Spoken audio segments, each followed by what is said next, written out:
तूने इस तरह से लूटा, तूने इस तरह से लूटा कि आहट भी होने न दी। मुझे अपना नशा लगा के, मुझे अपना नशा लगा के आदत भी ना होने दी। तेरा नाम धोखा रख दूं, तेरा नाम धोखा रख दूं, नाराजगी किस काम की। मुझे इस तरह से लूटा, मुझे इस तरह से लूटा कि आहट भी ना होने दी। सभी को जय श्री राम, राधे राधे। कैसे आप लोग? आई होप आप अच्छे होंगे, स्वस्थ होंगे और आप मेरी ज़िंदगी का सच सुन रहे हैं, अपना कीमती समय मुझे दे रहे हैं, इसके लिए बहुत बहुत धन्यवाद। और आप लोगों ने मेरा क्या कसूर, मेरी ज़िंदगी का सच पार्ट 158 में सुना होगा कि मानव अधिकार एक सुरक्षा दल है या साजिश है। तो लास्ट वीडियो जिन लोगों ने नहीं सुनी वो पहले उसको सुने, पार्ट 158 को सुने, उसके बाद का सच आपके बीच में आज का आपको समझ आएगा। और जो मैंने अभी आपको गाना सुनाया है कि मुझे इस तरह से लूटा, अभी आपको समझ आ जाएगा ये लूटने वाली बात इस कहानी से मैच कहाँ पर हुई है। आप ध्यान से सुनिएगा इस कहानी को। पहले ये तो जान लीजिए मैं कौन। मैं ईशा, पुत्री स्वर्गीय कुमार अरोड़ा जी की पत्नी, सचिन बेरी जी की, हरिद्वार उत्तराखंड से आप मुझे सुन रहे हैं, देख रहे हैं। मेरा क्या कसूर, मेरी जिंदगी का सच। धन्यवाद। चलिए टॉपिक को आगे बढ़ाते हैं। मैंने उसमें बताया था कि मानव अधिकार में मेरा जुड़ने का 2 कारण था। एक तो मुझे समाज सेवा करनी थी और दूसरी मुझे जो मेरे चाचा ने हमारा मकान इसमें से पैतृक संपत्ति को कब्जा रखा था, जो हमारे हिस्सेदारी में आई थी, वो मुझे मानव अधिकार के सहयोग से खाली करवा करके अपने पिताजी को समर्पित करनी थी। ये मेरा एक उद्देश्य था। लेकिन ये मकान खाली तो हुआ, पर इससे पहले एक साजिश और रंजिश रच दी गई थी। वो राज क्या है, इसलिए मैं आपको ये बताना चाहती हूँ। पहले आप ये सुन लीजिए कि ये जिस तरह से मुझे लूटा, ये मुझे खबर भी ना होने दी, तो वो लोग कौन थे, किस तरह से कैसे हुआ, आप सुनिए, ध्यान से सुनिए। मानव अधिकार में काफ़ी लोगों को जब जोड़ा तो आप हर एक व्यक्ति को अपनी अपनी नीचे टीम वर्क के कार्य के लिए टीम वर्क जोड़ी जाती है, ठीक है। जैसे अध्यक्ष, कोषाध्यक्ष, पार्षद, ऐसी बीजेपी में भी जोड़े जाते हैं। इस तरह से हमें एक स्ट्रक्चर बनाना था। हर एक बंदा अपने अपनी टीम को तैयार कर रहा था, अपनी शाखा को तैयार कर रहा था। तो जब मेरे को लगा कि जब मैं जिला उपाध्यक्ष बन गई हूँ तो मेरे को भी एक ऑर्डर मिला था कि मुझे भी कम से कम 10 सदस्य तो जोड़ने, कम से कम 10 जोड़ने को मैं 100 भी जोड़ सकती हूँ। तो मैंने जगह जगह एक तरह से कहते हैं ना कि काफ़ी लोगों को जोड़ने की कोशिश करी। जैसे एक तरह से ना इंसल्ट फील सी होती थी, कुछ लोग मना कर देते थे, कुछ लोग करते थे। हाँ, तो इस तरह से मैंने काफ़ी लोगों से बात करी, जिसके बीच में हमारे जो बात हुई, जगदीश हत्ती खाने वाले जगदीश खन्ना जी, वैद जी, और जो टिप टॉप के बराबर में जो थे शर्मा फोटो स्टूडियोज में मदन भैया बैठते थे टॉपी वाले वो, और मानसरोवर में प्रकाश इलेक्ट्रॉनिक वाले जो है अजय भैया, आशु भैया, ठीक है, इनको भी, और राकेश चाचा मानसरोवर होटल में थे। मैंने और एक श्रीचंद के लड़के क्या नाम है, रजत भैया को, इन सबको मैंने जोड़ने की कोशिश करी। काफ़ी भी और भी लड़के थे, लड़कियां थी, महिलाएं थी। मेरी फ्रेंड ज्योति गुप्ता और खुशबू गुप्ता, मेरी फ्रेंड लक्ष्मी, ठीक है, इन सबको मैंने जोड़ने की कोशिश की। तो कुछ ने तो हाँ करी, कुछ ने नहीं करी। अब मैं एक सवाल समाज से, पुलिस प्रशासन से और मानवाधिकार एनजीओ से भी मांगना चाहती हूँ। जो व्यक्ति मेरी वीडियो को सुन रहा है, इसको कहीं ना कहीं एनजीओ में जरूर भेजे, ताकि ये सच का खुलासा हो सके कि मानवाधिकार क्या सच में एक सुरक्षा दल है या फिर एक साजिश है किसी को बर्बाद करने की। हुआ क्या था कि जब मैं जुड़ी तो उस पे फार्म में ये लिखा हुआ था कि साथ में कि आप अगर गलत कार्यों में इन्वॉल्वमेंट मिलते हैं, देशद्रोही मिलते हैं, गलत एक्टिविटी में मिलते हैं, या समाज के विरुद्ध जो भी, समाज के खिलाफ जो भी गलत एक्टिविटीज़ होती है, अगर आप उसमें मिलते हैं, या आप किसी फ्रॉडगिरी में मिलते हैं, या आपके ऊपर कोई कानूनन केस बना हुआ है, मुकदमा दर्ज है, तो आपको मानवाधिकार टीम आपको निकाल सकती है। निष्कासित कर सकती है, जिसके लिए मैं स्वयं यानी ईशा, मेरे को कोई उत्पत्ति नहीं होगी। और मैं ये मानवाधिकार की टीम को, पुलिस प्रशासन को, सामाजिक प्रशासन को मैं ये पावर देती हूँ कि अगर ऐसी कुछ चीज़ों में मैं इन्वॉल्वमेंट पाई जाती हूँ तो वो मेरी निष्पक्ष जांच कर सकते हैं, जिसके लिए मुझे आपत्ति नहीं होगी, जिसके लिए मुझे आपत्ति नहीं होगी, वो मेरे को बिना बताए भी मेरी जांच पड़ताल कर सकते हैं। क्यों चौधरी साहब, क्यों गोविंद अग्रवाल जी? यही फार्म में था ना आपके लिखा हुआ? तो ये सारा फार्म उस पर लिखा हुआ था कि अगर मैं इसमें कुछ भी गलत कार्यों में पाई गई तो मेरे को इनको पूरी पावर है, पूरी अथॉरिटी है मानवाधिकार की टीम को कि मुझे इस टीम से बाहर कर दिया जाएगा। और जब ये मेरी जांच करेंगे, चाहे बिना बताए करे चाहे बताकर करे, उसके लिए मैं कोई ऑब्जेक्शन नहीं उठाऊंगी, कोई आपत्ति नहीं लगाऊंगी कि आप मेरी जांच क्यों कर रहे हैं। और अगर मैं कहीं गलत पाई गई तो ये पूरे मानवाधिकार की टीम मुझे मतलब कानून के हवाले करेंगे, ये उसमें लिखा हुआ था। तो अब उसमें जब फार्म में हमारी फ़ोटो और सब से, तो तब मेरे पापा जिंदा थे। मैं आपको ये बता दूं, क्योंकि जिस दिन जब मैंने बताया ना पूनम जैन ने जोड़ा था, चाचा ने मकान कब्जा कर रखा था, तो तब मेरे पापा जिंदा थे। तो मुझे ये लगता था कि मैं उनकी बेटी नहीं, एक बेटा बन के उनको ये अधिकार दिलाऊं। तो मेरे पापा के भी उसमें साइन हुए थे कि हाँ ठीक है, चलो एक टीम वर्क में जुड़ रही है। तो मैंने पापा को बताया, बुआ जी, पूनम बुआ जी ने भी बताया कि इस तरह से भाई तुम्हारा मकान आसानी से खाली हो जाएगा, तो तुम गुड़िया को जोड़ दो। मेरा नाम गुड़िया भी है।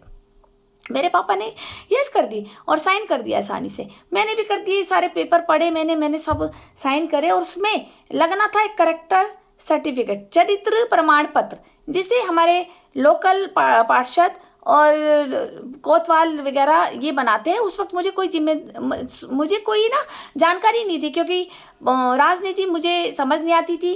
तो पूनम बुआ जी और पप्पो बुआ जी, जो निर्मल के नाम से भी फेमस थी, जो सूरी आंटी की ननंद है, वो पम्मल सूरी आंटी की ननंद रही हैं। वो बड़े बाजार में रहती थी, तीर्थ होटल जहाँ था, तो जहाँ भोला हलवाई वाले की दुकान भी थी, वो उनके भाई थे।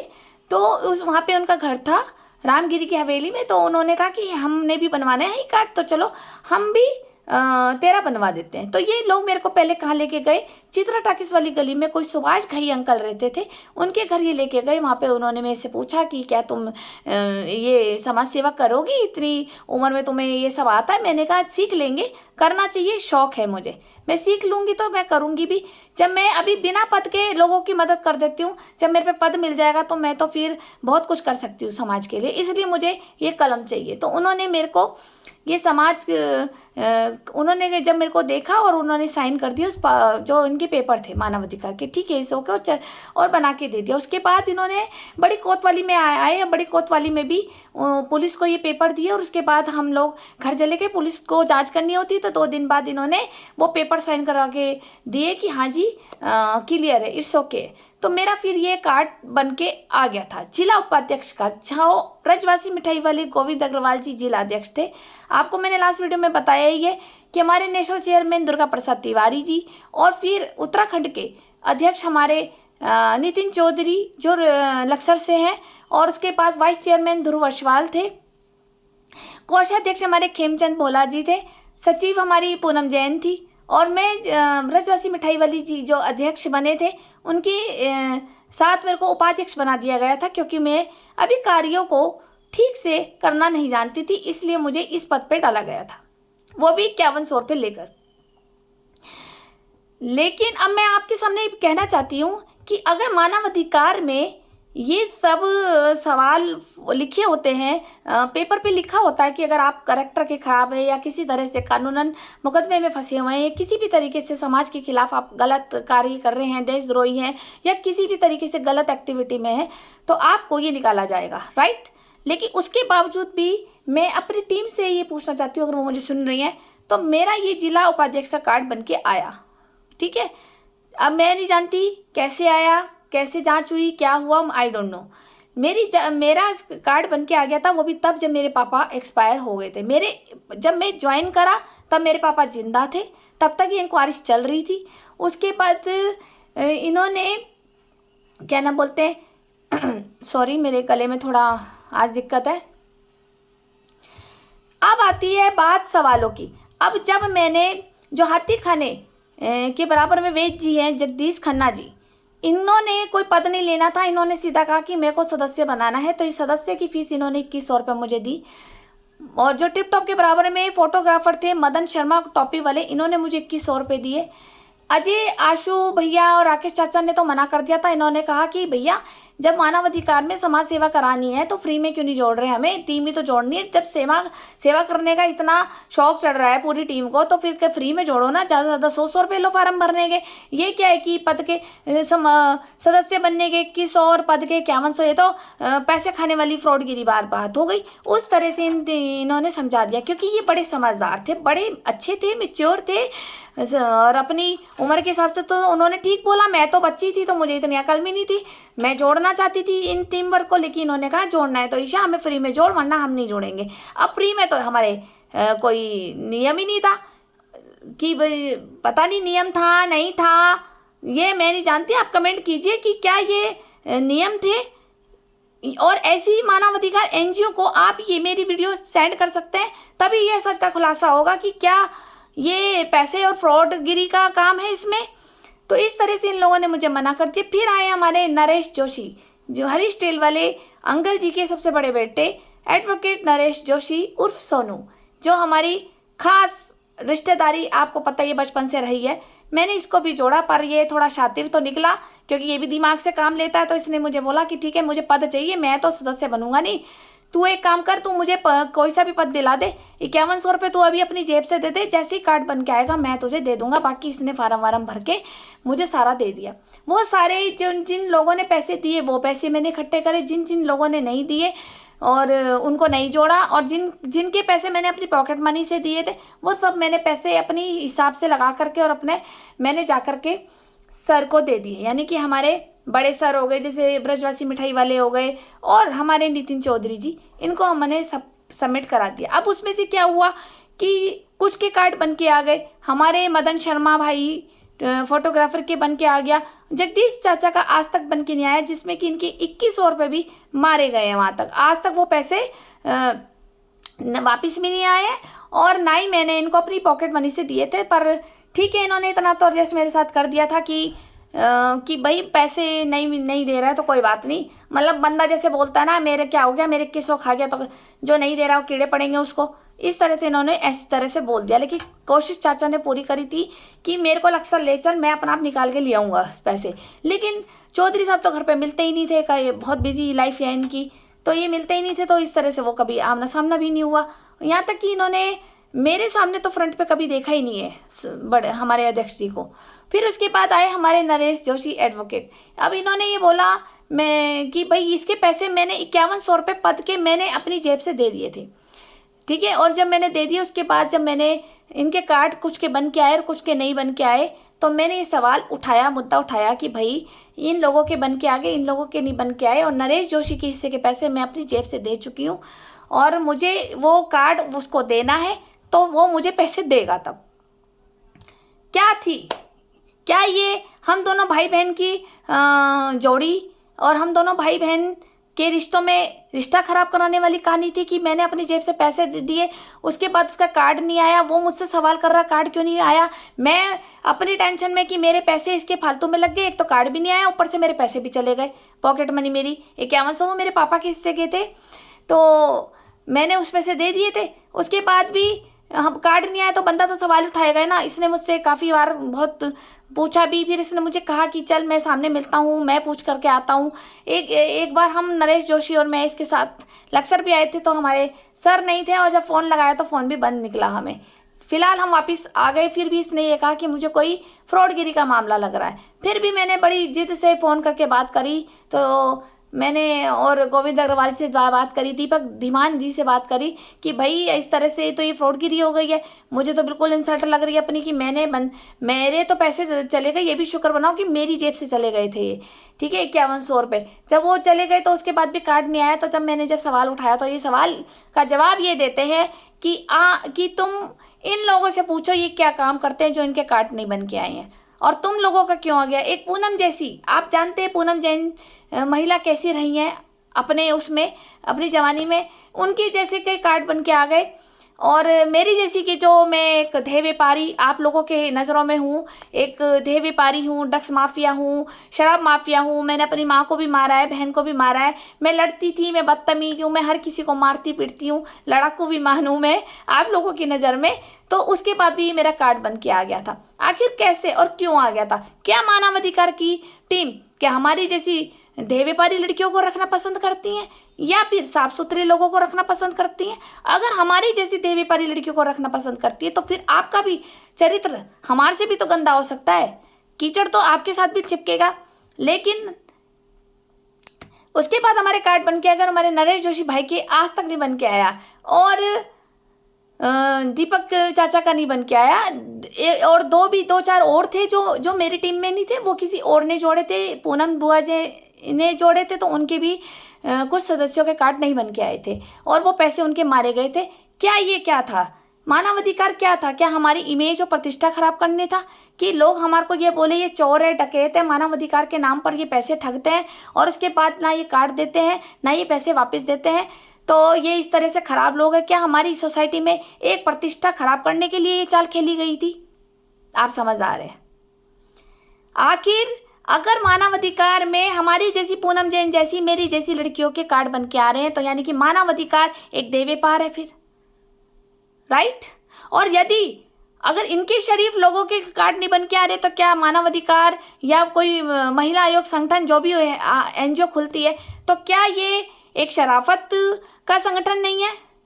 क्या ये मानवाधिकार और इसके पीछे कोई पर्दे के पीछे कोई और छुपा राज है? कोई खुलासा करेगा इसका? मुझे कमेंट करें, या और जो व्यक्ति मेरी ये वीडियो सुन रहा है इसको दूर दूर तक फैलाएं और सच जानने की कोशिश करें कि मानवाधिकार आखिर है क्या। उसके बाद जब मैं ये जो अभी मेरे साथ ट्रेजेडी हुई है, जो मेरी बहन गायब हुई है हिमानी अरोड़ा, मैंने स्पीड पोस्ट द्वारा भी मैंने मानवाधिकार एनजीओ और महिला आयोग एनजीओ में भी एक प्रार्थना पत्र डाला है कि मेरी बहन नहीं मिल रही है तो मेरी मदद कीजिए। तो हाँ, मोहित नंदवानी जी को भी मैंने भेजा था और मोहित नंदवानी जी ने अभी तक कोई एक्शन नहीं लिया। और उसके बाद महिला आयोग देहरादून कुसुम कांडपाल जी को भी मैंने लेटर दे रखा है, उन्होंने भी कोई एक्शन नहीं लिया।